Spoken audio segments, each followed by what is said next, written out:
basketball fans, 2 more sleeps until the NBA's regular season kicks off for your Toronto Raptors. It's Akil Augustine, Sherman Hamilton, Paul Jones talking Raptors brand basketball as we look ahead and preview your Toronto Raptors in this 24-25 season. And we start with the key cog in this machine. Everyone talks about Scottie Barnes and his importance. But for me, my question is, how much of a leap can you expect from a player who, when you look at the roster that the Raptors are entering this season with, is not as good on paper as the team they entered last year? So how fair are these expectations for this big, monumental leap for the all-star Paul Jones? Well, I think you're basing it on potential, and that's what they're looking at. And if you had a healthy group with Scottie leading the charge, you want that group to establish something and Scottie to be in the middle of it. And maybe that's where the expectations lie in terms of the leap. Not as much quantitatively with the numbers, although you would expect the numbers to get better. But I feel like that's really the litmus test for fans. They're going to be looking at the numbers. Yeah, I know, but and not the wins and losses. But listen, things sometimes advance devoid of wins and numbers. And yes, absolutely. I will think back to, I'll never forget thinking back to Sam Mitchell, the year he won the Coach of the Year. The Raptors had lost in Orlando, and he stood in front of the media and he said, I know the record doesn't show it, but in that southern drawl and Sam's accent, he was like, we getting better. Everybody's like, yeah, Sam, really? And they're rolling their eyes. And then from that point on, nobody won more games the rest of the season than Toronto. And they went from under 500 to 12 over and put up a division banner. Sherman, is the fan base ready for such a nuanced approach to a season? But they have to be, because it's been built as a rebuild. We've seen worse reactions. Well, I think one of the things about this season that makes it a bit different is management has come out and said the rebuilding word. They have said that this is what this season's about. So they're not putting up false expectations on the team. They're not putting up false expectations to the fan base for the fan base to see it differently. Now, once that's understood, it's about the tolerance for what may come with rebuilding. Yeah. Can come with a lot of losing, long stretches of losing potentially. But when we talk about Scottie, within that, the development of Scottie is still vitally important. It's primary. As a leader, as a person, they're saying, this is your franchise now. Continue to grow, continue to develop. We're giving you the opportunities. It's crucial that he develops. So now his development is not going to be graded on wins and losses. I know overall, maybe some fans say either they're winning or they're not. But if you're watching basketball and you want to see whether or not Scottie can be that guy, is he turning into that guy? Is he beginning to develop that? We're going to find out throughout the course of this season. And what goes into that development too, Sherm, is how he handles the rough patches. If you're the leader and there's tough times, people are looking at you. How are you driving this bus through the snow? How are you navigating this ship through the water? And that's part of the qualitative, the non-number development that I'm sure management will be looking at. Fortunately for him, he's got a guy in Jakob Sound who was around in that initial surge that we witnessed with the Raptors player development. When you people forget that. Right? Yeah, he was there for that. And that. so that's something that maybe Scottie can lean on. But let's talk about the connection here with Jakob Sound and his presence, because this is a move that some people were like, oh, why did they get him? But now that you look at the concerns in the front court, Bruno Fernandes getting that final spot on the roster because of size, it's paramount that Jakob be here. Yeah, not only for the size factor, but for the veteran perspective as well. I mean, he's one of the older guys on this team now, and he's still very young in my estimation. But Jakob brings that stability. He brings that calmness. He brings that, I'm going to play the game the way I know I need to play it for this team to be successful. I'm not going to step outside of my lane. I'm going to stay within the constructs of what I know the team needs me to do. And he's going to do it consistently. I think when you're trying to figure out how to navigate a rebuild, having players like that, that know their role and that are consistent and professional on and off the court, it's important. So I think his value is really high during this process. It also lends to the smarts, too. Like when you watch Jakob play, that guy knows how to play. making the passes at the right time. Man, he rebounds. He's just always Especially in Darko's offense, where they kind of use bingo, that Euro big guy. where your big man has to be a playmaker. He has to be able to read, react. Jakob's perfect. And to Sherm's point about the veteran presence, yeah, but you got to be able to play too. You got to be able to make the plays within the system. And we saw at training camp in Montreal, Darko even talked about it. He was much more vocal with some of the younger players. Taking ownership. Yes, stop. We need to do this here, look out for that. And that's the leadership, that's the smarts, that's the understanding. And that goes hand in hand with Scottie's development as well. All right, keeping the focus on Scottie and Yak. They were the two guys that spoke at practice earlier today. Yeah, what was it like playing with Quickly on Friday? It was good. We pushed the pace. We was getting things back sorted. Get the feel right. We got still getting them back and working on it in practice. So he went straight into it, and I think he did pretty well. Quickly starting, you got Davion and Jamal in that second unit with you for longer stretches, and that looked pretty energetic. Like that looked like it could be kind of a fun group to play with. Yeah, it was. Who was out there? It was me, Bruno, those two, and I think and Boucher. We got some those guys that all bring a lot of energy, and we pressed up immediately right away and got a steal. I think we chased the ball down. The clips online, we chased the ball down. We just ball pushing. Those are guys that we all just really want to defend. We try to get after it. And I mean, if that's going to be a good chunk of your minutes is going to be played with a bench, like kind of anchoring a bench unit. Is that the style you would like that group to play to? I think that's the standard for our whole team. That's what we got to do to win games, and so that's the standard for the whole team. What would you say this team's identity is going into the season? Push the pace and play defense. That's our main priorities. That's what we've been working on a lot. We got a lot of young guys that we can be able to play fast and try to be aggressive on defense. And so our defense has to be elite, rebound the ball so we can be able to push the ball. After preseason, do you have a better idea of what the identity of this team is going to be, and what do you think that will be? I think it's pretty much stayed true to what I thought it was going to be, like a young team that's working hard. Like we're going to be playing free, which is going to lead to, like a lot of learning experiences, like maybe a little bit of chaos at times. Like we're still trying to figure each other out, but once we do figure it out, I think it's going to be hard to guard because we're playing hard, playing fast, playing like unpredictable. So yeah, that's the goal, I think. Have you identified a particular strength you guys have that going into the regular season? I mean, we're young. We know we can play fast. Like I said, I think we can attack the rim and be a nuisance there. I think that's going to be our biggest strength. Like trying to really force the defense to be on their heels at all times. Like even a half court set, like we're trying to learn how to be more disciplined and a little bit more poised, but within that we still have to stay with our aggressive identity to be successful out there, I think. Basketball fans, I hope you're ready for a very interesting start to the season. Our producer Jake is going to throw up the Toronto Raptors start, and I'm going to say a prayer.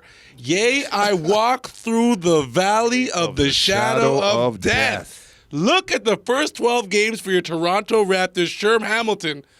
This is not a good look for the Toronto Raptors, understanding that they are one of 5 or 6 teams who I think aren't expected to be very high in the power rankings, who are given brutal starts by the NBA's, what do they call them? The schedule makers, yeah, right? The poobahs. Yeah. Your impression of where this leaves the Toronto Raptors good. this year? This is a tough start to the season for the Raptors, and it's hard, but I do think in some ways it's a positive for this group to go through that and go through the list of teams that they're playing against. They all have aspirations of making runs in the playoffs, pretty much. Test your mettle. And I think that's what you want. Now, you're playing them early, things might be different, but what you're going to realize for this young group is they're going to be tested at a very high level early. And I think that's important, and I think they'll grow from that. Now, we talked about the losses, and the losses can mount in those situations, but they've got to play through that and be consistently professional through that, and I think they will. They're a young group, but they're young, tough-minded young players, and I think that's going to be to their advantage. Darko's going to coach them hard. They're going to continue to hold themselves accountable, but having those stiff tests early in the season, not in the best way for wins and losses, is not optimal, but in terms of their development and growth, I think it can be a good thing. Sherman hit on something important that I want to throw at you, Jonesy, which is like you can talk about the wins and losses, and there are different schools of thought as to whether the Raptors need to fight for the play-in or think about the future with the Cooper Flags of the world. But is it more important the culture survived I think these so. 12 games than the wins and losses? Absolutely, because they have something to prove. Like, they're looking at the schedule, and outsiders may have expectations about what the record could look like in those first 12 games. And as Sherm said, you're professional, you take that attack, and deep down as a competitor, you got something to prove. It's and like, you gotta keep the faith. Oh, y'all think we're going to lose these, huh? Yeah, Okay. you get punched in the mouth. Exactly, and it's time to punch back. Now, the issue and the good thing is, as Sherm said, you're getting these teams early. You're going on that West Coast trip, and you're seeing some good teams early. They may not have it all together either. And I just look at the way the NBA season evolves. Last year in the first game of the season, the Raptors beat Minnesota. By the end of the year, the Raptors had a different team, and Minnesota was in the conference final, right? So it depends on when you play these guys too. And you know what? You got to get them. You got to play them. So you take them when you can. And maybe that prepares you for getting wins that some people didn't think you would get at the other end, or you get hot after you're surviving some of this. So, listen, it's not ideal, but that's a schedule. It is what it is. Roll out the next team. And sometimes I think expectation can work in your favor. There's a lack of expectation that this team is going to win a lot of these games. Reminds you of Raptors teams of years past. And this is what I'm saying. Like, sometimes when there is no expectation, or the expectation is not the way you want it to be, there's something about it that says, you know what? You say what you want to say. That's right. We're going to show you something different. Right. Yeah, and I think that could work in their favor as well. I just think there's so many potential ways that this could play out, and it's not based on the obvious expectation that they're playing better teams, it's a tough schedule, they're going to lose a bunch of games.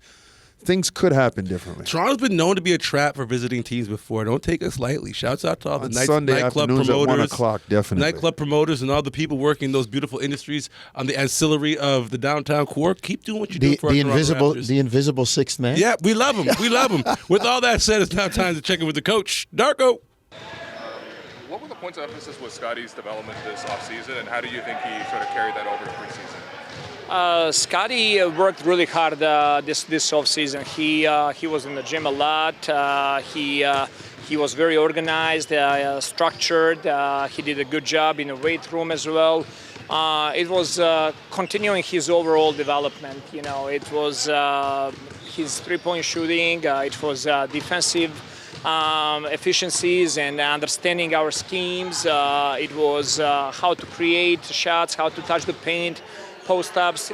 There was a lot of things that we worked on, and that becomes that's going to be a staple for him for the next couple of years. I noticed he used the mid-range shot a couple of times, especially in the more one-on-one scenarios. How do you feel about that shot in general, especially with Scottie taking that? I think depending on the situation, depending on the shot clock, I think that can be a good shot.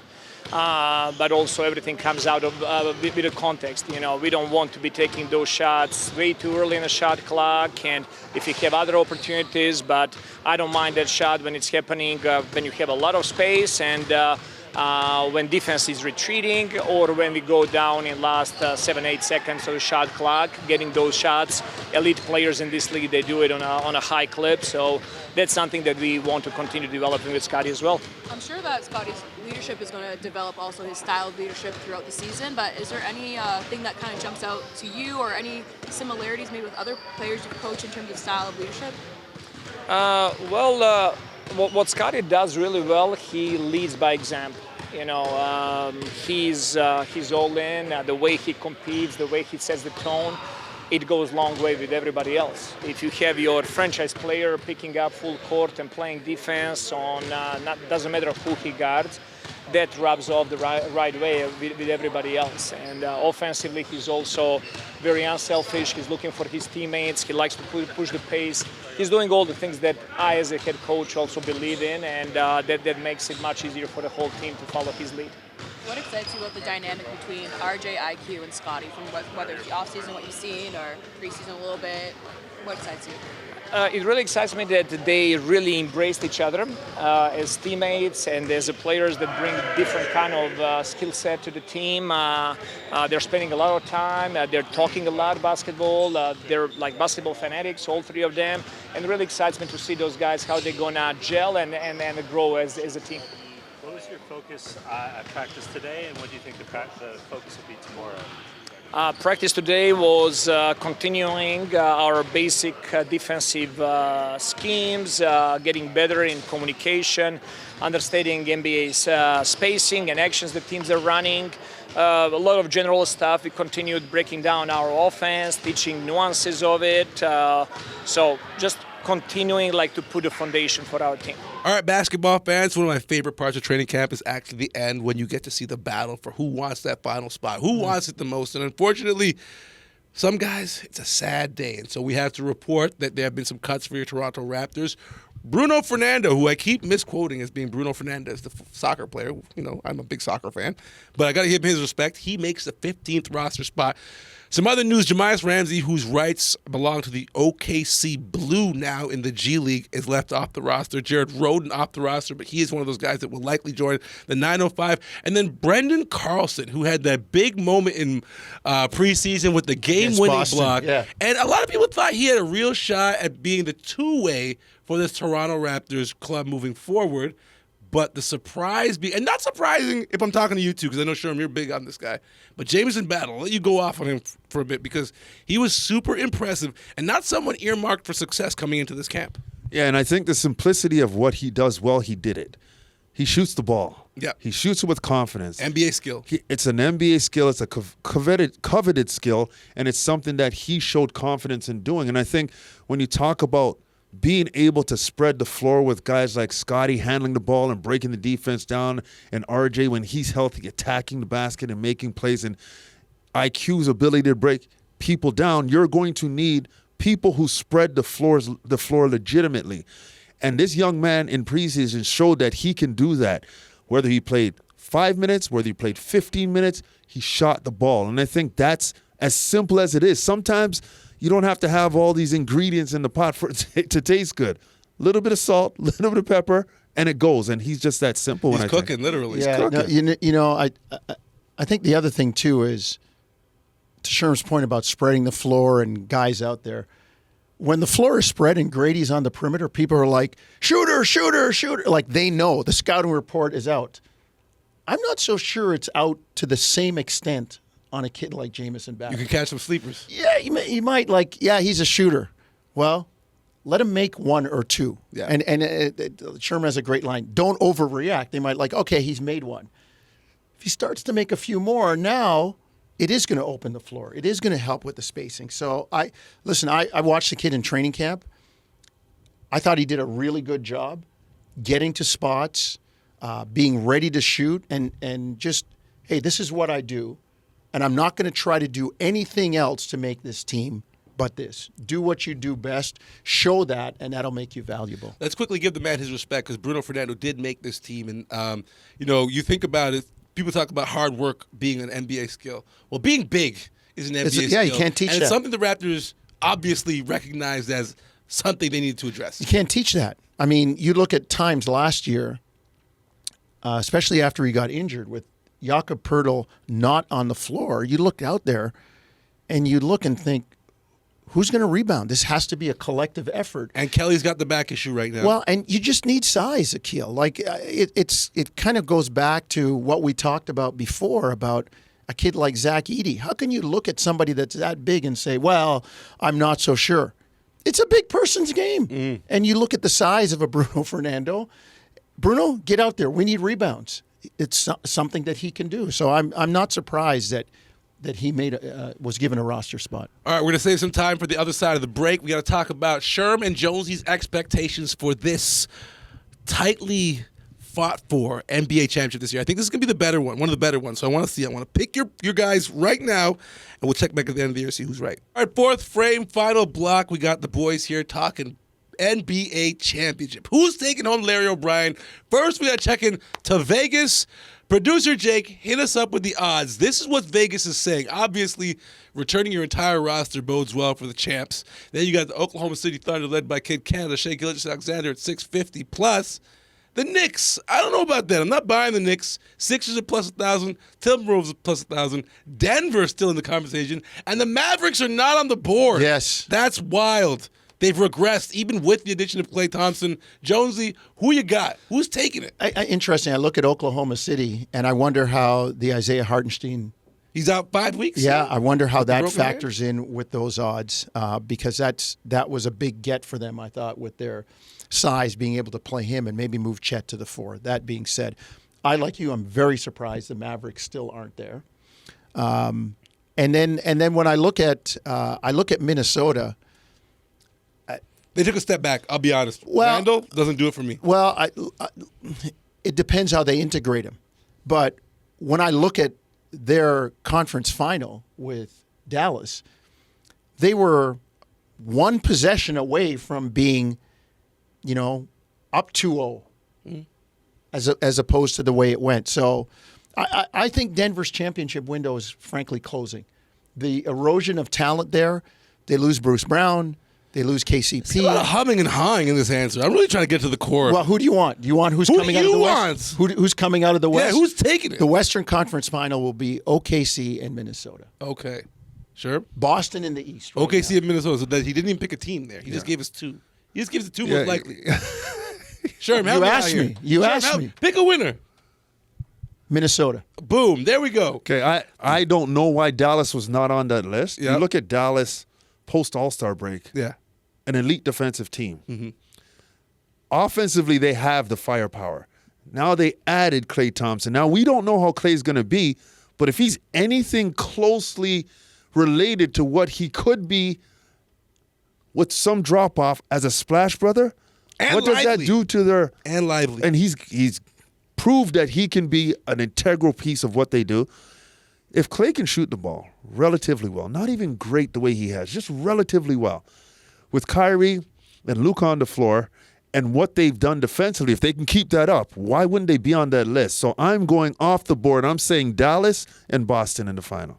Ooh, I like it. I like Dallas. A repeat. Love OKC, but I'm going to Dallas. Shay, you heard it here first. Sherm didn't pick you. We'll be back. Still got to preview the Cavs Raptors first game of the season, October 23rd, 7:30. Sherm, people are going to be calling your phone. We'll see you guys next time. Don't care.